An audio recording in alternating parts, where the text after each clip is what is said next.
আমি তো তাদের রাজাকার বলিনি। তারা নিজেরাই স্লোগান দিয়ে নিজেদেরকে রাজাকার হিসেবে পরিচিত করলো সকলের কাছে। যারা পরীক্ষা দিয়ে মেধাবী তারাই তো পাচ্ছে।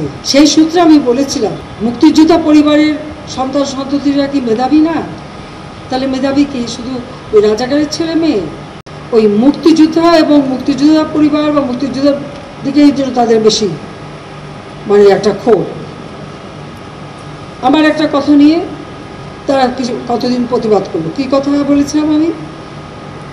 আমার কথাটাকে বিকৃত করা হয়েছিল।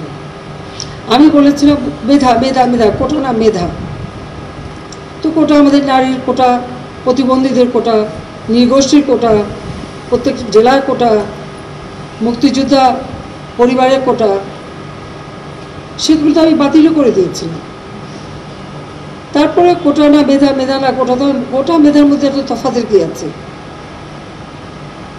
এখানে মেধাই তো হয়। প্রথমে প্রিলিমিনারিতে তাদেরকে পরীক্ষা নেওয়া হয়, এরপর লিখিত পরীক্ষা হয়। লিখিত পরীক্ষায় পাশ করলে তখন তাদের ভাইবা নেওয়া হয়। ভাইবা নেওয়ার পরে তারপর যখন পদায়ন করা হয় তখন যারা মেধাবী তারাই পায়। আর অবশ্যই এই কোটাগুলি ভাগ করে দেওয়া হয়। তাহলে যারা পরীক্ষা দিয়ে মেধাবী তারাই তো পাচ্ছে। সেই সূত্রে আমি বলেছিলাম যে কি মেধাবী কি শুধু মানে মুক্তিযোদ্ধা পরিবারের সন্তান সন্ততিরা কি মেধাবী না? তাহলে মেধাবী কি শুধু ওই রাজাকারের ছেলে মেয়ে?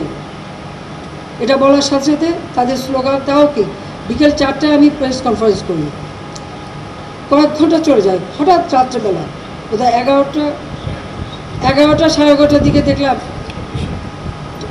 অনেক ছেলে মেয়ে বের হয়ে আসছে, মেয়েরা হল থেকে বের হয়ে আসছে। তাদের স্লোগানটা কি? তারা রাজাকার, তুমি কে আমি কে, রাজাকার রাজাকার, তোমার বাবা আমার বাবা, রাজাকার রাজাকার। তার মানে তারা নিজেদেরকেই রাজাকার হিসেবে পরিচয় দিল। আমি তো তাদের রাজাকার বলিনি। তারা নিজেরাই স্লোগান দিয়ে নিজেদেরকে রাজাকার হিসেবে পরিচিত করলো সকলের কাছে। সারা বাংলাদেশ থেকে এই সন্ত্রাসী এবং বিএনপি জামাত, বিশেষ করে শিবির, তারা ঢাকায় এসে, ঢাকার ভিতরে ঢোকে না, আশেপাশে থেকে এসে এইভাবে আক্রমণ করেছে ওই কোটা বিরোধী আন্দোলনের সূত্র ধরেই। তাদের মানে বলতে গেলে তাদের উপর তারা নির্ভর করে এই ঘটনাগুলি ঘটানোর সুযোগ পেল। 2013, 2014, 2015 তো এই জ্বালাপোড়া হত্যাকাণ্ড আমরা দেখেছি। আবার শুরু করলো এই 2024 সালে। এরা কি স্বাধীন বাংলাদেশের নাগরিক? এরা কি বাংলাদেশের স্বাধীনতা বিশ্বাস করে?